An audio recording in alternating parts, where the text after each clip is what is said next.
බෝරෝබුදුර් විහාර සංකීර්ණය ඉන්දුනීසියාවේ මධ්‍යම ජාවා ප්‍රදේශයේ ඇති මනුෂ්‍ය වර්ගයාගේ විශිෂ්ටතම නිර්මාණ හා අධ්‍යාත්මික උරුමයක් ලෙස අභිමානයෙන් නැගී සිටී. එය යුනෙස්කෝ ලෝක උරුමයක් වේ. හරිත කඳු, ගිනි කඳු සහ සශ්‍රීක නිම්න අතර පිහිටි මෙම මහා ස්මාරකය වසර 1200කට අධික කාලයක් පුරා ඉතිහාසයේ නිහඬ සාක්ෂිකරුවෙකු වී ඇත.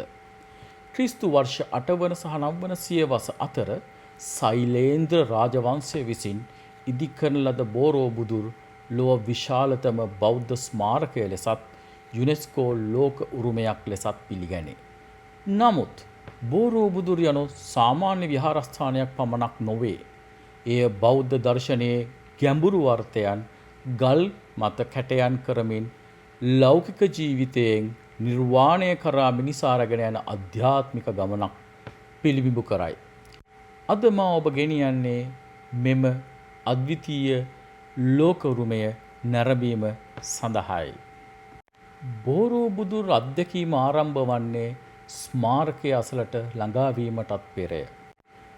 පිවිසුමේ සිට අවසානය වන තෙක් සියලු නරඹන්නන්ට හොඳ අත්දැකීමක් රසවිඳීමක් ලබා ගනිමින් සංරක්ෂණය මැනවින් පවත්වා ගැනීම මෙම භූමියේදී මා ඉතාමත්ම හොඳින් අත්විඳා. මේ ස්ථානයට නරඹන්නන් පැමිණෙන විට පළමුවෙන්ම උන්ට අංකයක් ලබා දෙනවා. මේ අංකය මතින් ඒ ටිකට් පතක් ලබා දීමට උන් පෙළගස්සනවා. උන්ට ලබා දෙන ටිකට් පත අත් බැඳි QR කේතයක් සහිතයි. මේ QR කේතය ස්කෑන් කිරීමෙන් එම පරිසරයට ඇතුළු වන දොරටුව විවෘත වන අතර එය බෝරෝබුදුර් වෙත යන අපගේ ගමනේ නිල ආරම්භය සන්තුහාන් කරයි. මෙම ක්‍රමවේදය මගින් දිනකට පැමිණෙන විශාල නරඹන්නන් සංඛ්‍යාව පාලනය කරමින් වසර 1000කට වැඩි කාලයක් පැරණි මෙම උරුමය ආරක්ෂා කරන ආකාරය ඉතාමත් අනබිබවනීයයි.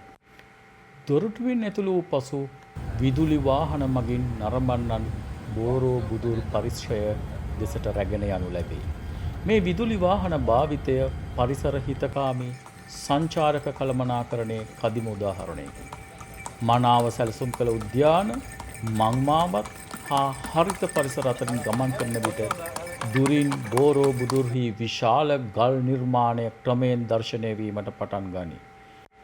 බෝරෝබුදුර් ගම්මානය පෙනෙන නොපෙනෙන මානයේ කඳු සහ ගිනි කඳු අතර පිහිටි මෙම ස්ථානය බෞද්ධ විශ්ව දර්ශනයේ පූජනීය කන්දක් ලෙස සැලකෙන සංකල්පය මැනවින් නිරූපණය කරයි.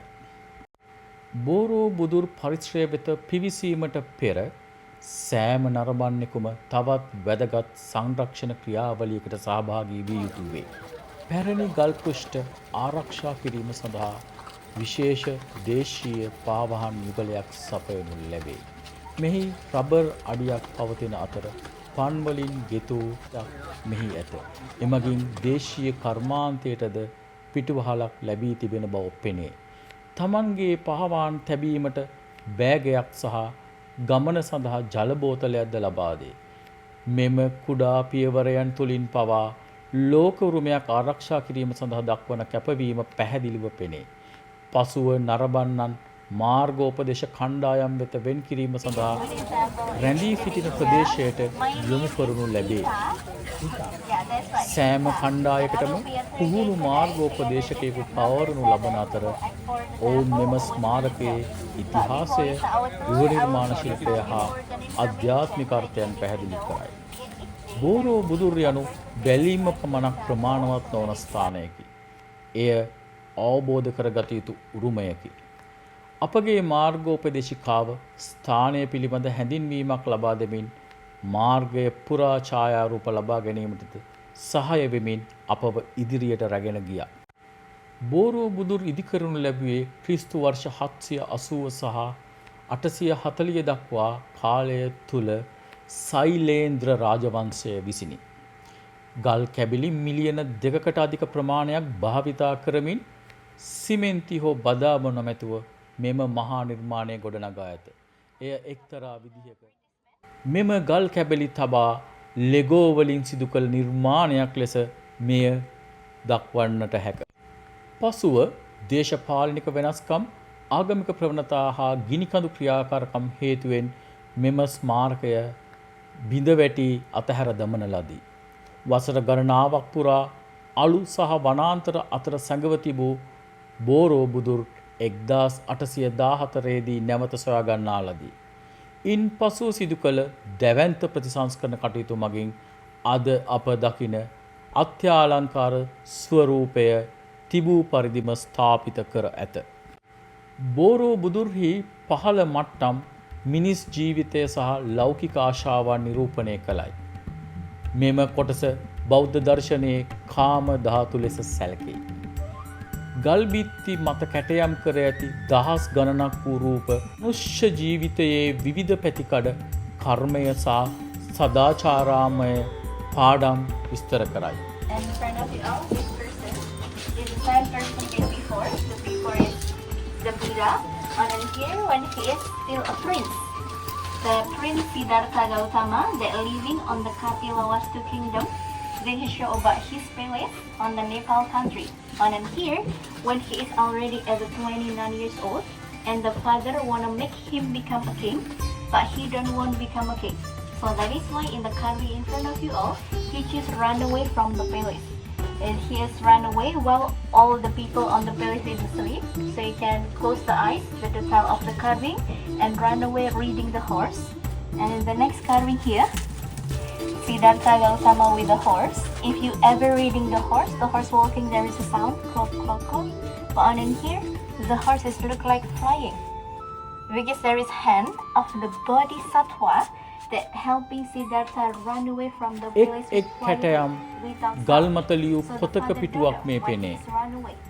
ඉහළට නැගෙමින් යන සෑම පියවරක්ම අධ්‍යාත්මික වර්ධනයේ තවත් අදියරක් නිරූපණය කරයි. ඉහළ මට්ටම් වෙත ළඟා වන විට ගෘහ නිර්මාණ ශිල්පයේ විශාල වෙනසක් දැකිය හැක. කැටයම් අඩු වෙමින් විවෘත අවකාශය වැඩි වේ. මෙය අරූප ධාතු ලෙස හැඳින්වෙන රූපයෙන් හා ලෞකික බැඳීම් වලින් ඔබ්බට ගිය තත්ත්වය නිරූපණය කරයි. වටකුරු මණ්ඩපයන්හි පිහිටි සීනුවක හැඩති ස්තූප අතර බුද්ධ ප්‍රතිමා රාශියක් දක්නට ලැබේ. ඉහළ නැගෙමින් යන තරමට පරිසරය නිහඬ වේ. එය භාවනාවට සහ අභ්‍යන්තර සංසුන්භාවයට ආරාධනා කරන වාතාවරණයකි. අවසානයේ අපි බෝරෝ බුදුර්හි උසම ස්ථානයට ළඟා වෙමු. මෙහි පිහිටි මහා මධ්‍යම ස්තූප බුද්ධත්වයේ හා සම්පූර්ණ ප්‍රඥාවේ සංකේතයයි. පහළ මට්ටම් වල මෙන් කැටයම් හෝ රූප මෙහි දක්නට නොලැබේ. මෙම හිස් බවම අවසාන සත්‍ය වචන වලින් හෝ රූප වලින් විස්තර කරන්න නොහැකි බව ප්‍රකාශ කරයි. මෙම ප්‍රදේශයට ප්‍රවේශ වීමට විශේෂිත අවසරයක් බෞද්ධයන්ට හිමිව තිබේ. එසේ නමුත් එය ලැබෙනුයේ බුද්ධ පූජාව පාත්වන කාලයේදී පමණි. එමගින් මෙම පූජනීය ස්ථානයේ ගෞරවය හා ආධ්‍යාත්මික වැදගත්කම ආරක්ෂා කරන අයුරු ඉතා හොඳින් දක්නට ලැබුණි. බෝරෝ බුදුර් අදත් කාලගුණික බලපෑම්, භූකම්පන, ගිනිකඳු ක්‍රියාකාරකම් සහ සංචාරක පීඩනය වැනි අභියෝග රැසකට මුහුණ දෙනවා. නමුත් නවීන කළමනාකරණ ක්‍රම, නරඹන්ගන්ගේ සංඛ්‍යාව පාලනය කිරීම, විශේෂ පහවහන් භාවිතය සහ මාර්ගෝපදේශන ක්‍රම මගින් මෙම උරුමය අනාගත පරපුර වෙනුවෙන් ආරක්ෂා කරමින් සිටින බව පෙනෙනවා.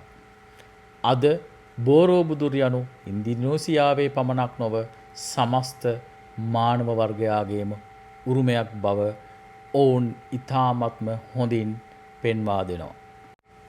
බෝරෝ බුදුර් නැරඹීම යනු පුරාණ විහාරස්ථානයක් නැරඹීම පමණක් නොවේ.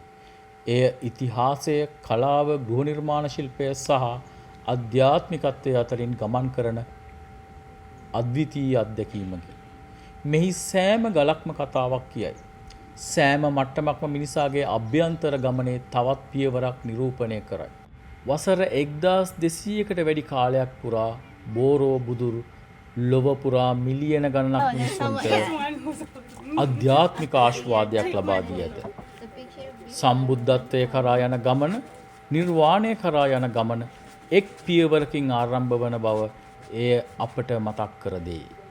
බෝරෝ බුදුරු ගල් වලින් ලියූ ධර්මය සහ ගෘහ නිර්මාණයෙන් ගොඩනැගූ නිර්වාණයේ මාවත වේ.